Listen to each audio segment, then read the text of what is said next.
I was fired for disability from a major U.S. hospital. The decision that saved my soul.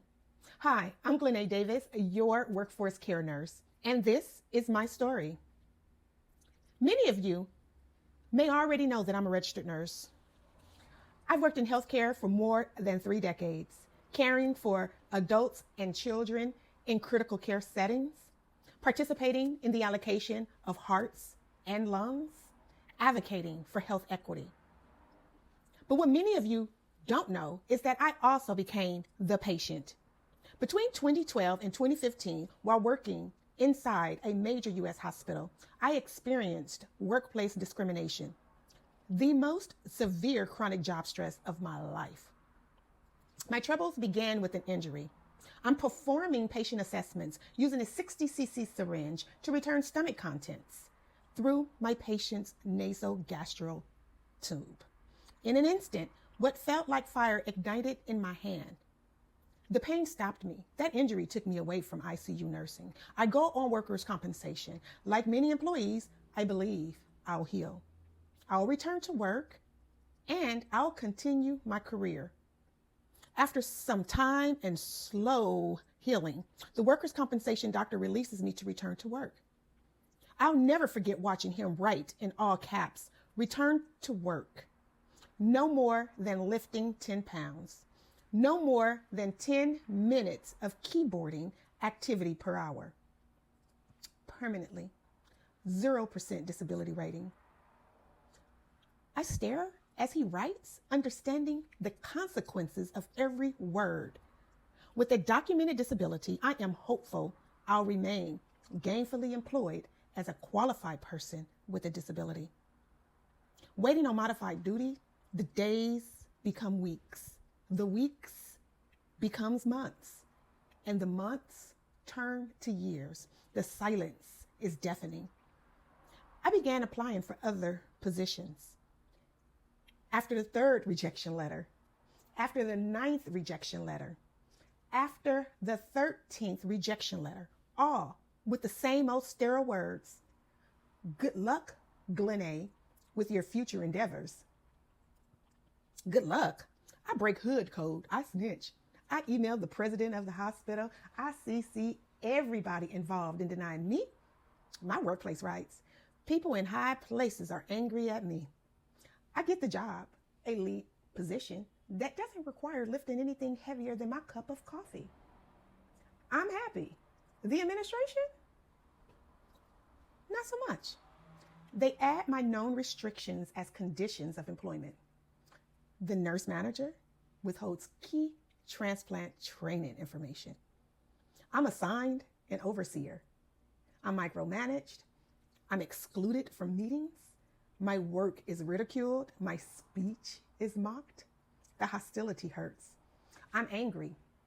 The disability director told me, "Don't start any trouble." I don't want no trouble. You see, I'm making $67 an hour plus a monthly $20,000 on-call stipend, a $500,000 life insurance policy, vested retirement benefits. I'm a widowed mother of 2. I have no parents and no support system. I have gone from gangbanging to a lung transplant coordinator. So I tolerate all of it. The weight of that decision shows. My joints become hot and swollen. The chronic stress and the corticosteroids cause a 40-pound weight gain. My skin erupts with large angry acne. My hair falls out. My blood pressure soars. 155/99 every day.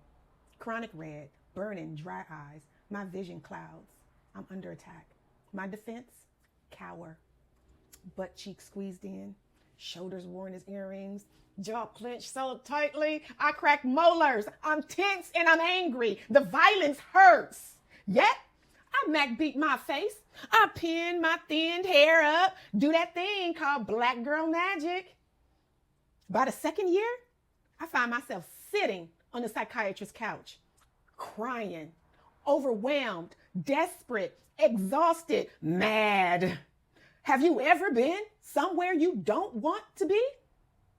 She searches her mind for a diagnosis. She hands me the prescription, Cymbalta.